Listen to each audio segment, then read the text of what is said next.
Shalom, selamat pagi jemaat dikasih Tuhan. Kita kembali lagi berjumpa dalam Renungan Pagi. Mari pagi hari ini saya mengajak kita semua untuk merenungkan firman Tuhan. Supaya dengan kebenaran firman Tuhan, hidup kita akan dibangun. Dan kita akan bertumbuh, diteguhkan dan dikuatkan dalam iman dan pengharapan. Firman Tuhan adalah kebenaran. Firman Tuhanlah sumber kekuatan kita. Firman Tuhan pedoman dan penolong bagi kita semua. Dan bahkan firman Tuhan jugalah yang akan senantiasa menuntun kita dan menerangi setiap langkah hidup kita. Mari jemaat dikasih Tuhan, sebelum kita merenungkan firman Tuhan, kita akan berdoa terlebih dahulu. Bapa di surga, pagi hari ini kami kembali datang ke hadirat-Mu.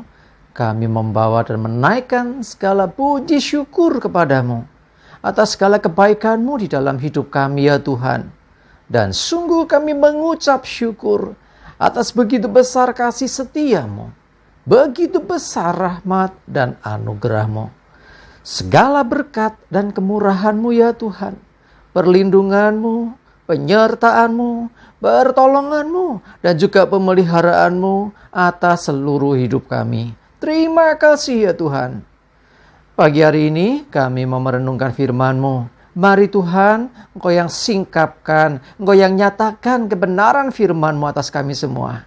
Sehingga kami bisa menangkap apa yang menjadi pesan dari Tuhan untuk setiap kami. Dan kami pun mengerti akan kehendak Tuhan, serta melakukan kebenaran firman Tuhan di dalam hidup kami. Terima kasih ya Tuhan. Di dalam nama Tuhan Yesus kami bersyukur dan berdoa. Amin. Mari jemaat dikasih Tuhan, sama-sama kita akan buka kitab kita. Renungan pagi hari ini sampaikan dari 1 Raja-Raja 17 ayat 5 dan 6. Saya bacakan. Lalu ia pergi dan ia melakukan seperti firman Tuhan. Ia pergi dan diam di tepi sungai Kerit di sebelah timur sungai Yordan. Pada waktu pagi dan petang, burung-burung gagak membawa roti dan daging kepadanya. Dan ia minum dari sungai itu.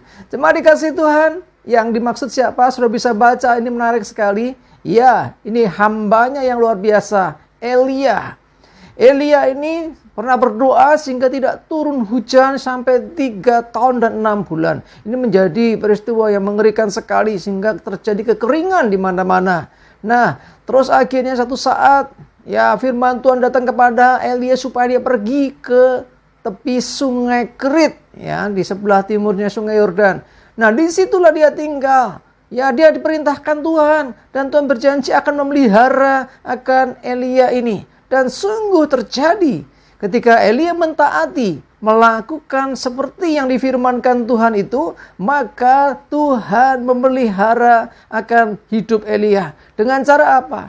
Pagi dan petang, burung-burung gagak membawakan roti dan daging. Ini hal yang tidak masuk akal. Hal yang susah dijelaskan. Kok bisa ada burung gagak lagi ya datang membawa roti dan daging, dan Elia pun bertahan hidup karena dia masih bisa mendapatkan air dari sungai Kerit itu.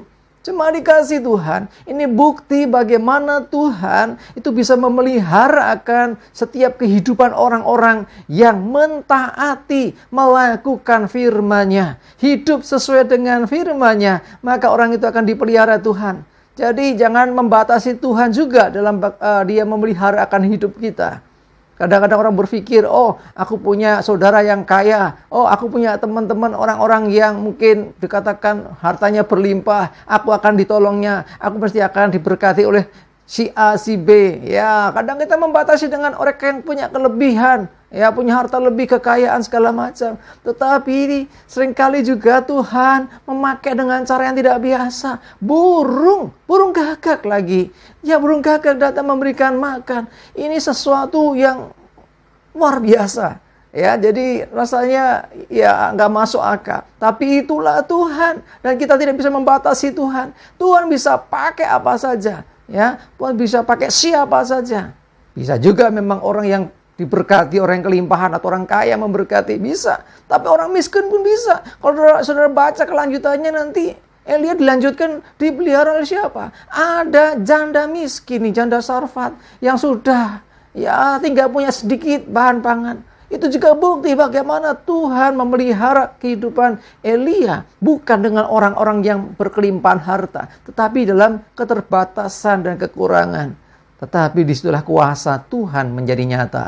Mari jemaat dikasih Tuhan, mungkin ada di antara kita juga sedang dalam kondisi, ya aku sedang dalam kondisi kesusahan, aku sedang kondisi ngepres, ya hampir-hampir kurang, aku nggak tahu lagi besok bagaimana. Cuma dikasih Tuhan, belajar dari Elia, coba dengarkan Tuhan, apa yang diperintahkannya, coba kerjakan itu dengan setia, dan lihatlah bagaimana Tuhan akan memeliharakan hidupmu. Ya, Elia ini, ya dia nggak punya apa-apa istilahnya. Dipelihara Tuhan, bukan oleh manusia, tetapi dengan perantaraan burung gagak.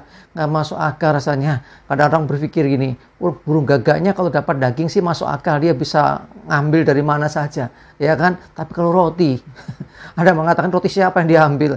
Gak usah dipikir sampai ke sana lah. Percaya saja bagaimana Tuhan memelihara. Ya, sesuatu yang mungkin tidak masuk akal. Kalau kita pikir dengan logika kita. Itulah cara Tuhan. Dia bisa pakai segala macam cara di luar batas pengetahuan kita. Di luar kemampuan kita untuk memahami. Tetapi sekali lagi, bagi Tuhan tidak ada yang mustahil. Dan Tuhan tidak pernah melalaikan atau melupakan apa yang dijanjikannya. Ketika seseorang mentaati Tuhan, melakukan apa yang difirmankan Tuhan, maka Tuhanlah yang bertanggung jawab atas orang itu. Artinya Tuhan menggenapi firman-Nya. Dia Tuhan yang akan memelihara hidup orang itu. Belajar dari Elia. Dalam kondisi yang sangat-sangat tidak memungkinkan lagi untuk dia bertahan dengan kekuatannya sendiri. Ada Tuhan. Dan Tuhan tidak tanggung-tanggung. Pakainya bukan manusia lagi. Binatang, ya burung pun dipakai Tuhan. Cuma dikasih Tuhan, mari jangan batasi Tuhan. Belajar mentaati Tuhan. Dan lihatlah bagaimana Tuhan memelihara hidupmu. Dengan caranya yang mungkin tidak biasa. Tidak seperti pada umumnya. Tetapi Tuhan selalu punya cara. Dan bagi Tuhan tidak ada yang mustahil. Amin. Kita berdoa. Tuhan terima kasih, kami belajar dari seorang Elia, hamba-Mu yang luar biasa, Engkau pelihara. Karena ketaatannya, Engkau berikan dia makan melalui burung gagak. Pagi dan petang, membawakan roti dan daging padanya. Dan itulah cara-Mu yang luar biasa, memelihara akan hamba-Mu yang taat. Demikian juga setiap hidup kami. Mungkin ada di antara ya pemirsa yang menyaksikan ini juga sedang dalam kondisi yang sulit. Tuhan, kami mau belajar taat seperti Elia. Dan kami mau melihat bagaimana Engkau memelihara hidup kami. Dengan cara-Mu yang tidak terpahami. Dan kami mau kembalikan kemuliaan bagi nama Tuhan. Terima kasih Tuhan, kami bersyukur. Berdoa menyerahkan hari ini hidup kami dan segala aktivitas kami. Jauhkan celaka mara bahaya, damai sejahtera, sukacita, kesehatan, kekuatan, dan berkat-Mu menyertai kami semua. Dalam nama Tuhan Yesus, kami bersyukur dan berdoa. Amin. Mari jemaat dikasih Tuhan, semangat ya, maju terus dalam iman dan pengharapan. Selamat beraktivitas, sukses menyertai kita semua. Tuhan Yesus memberkati. Amin.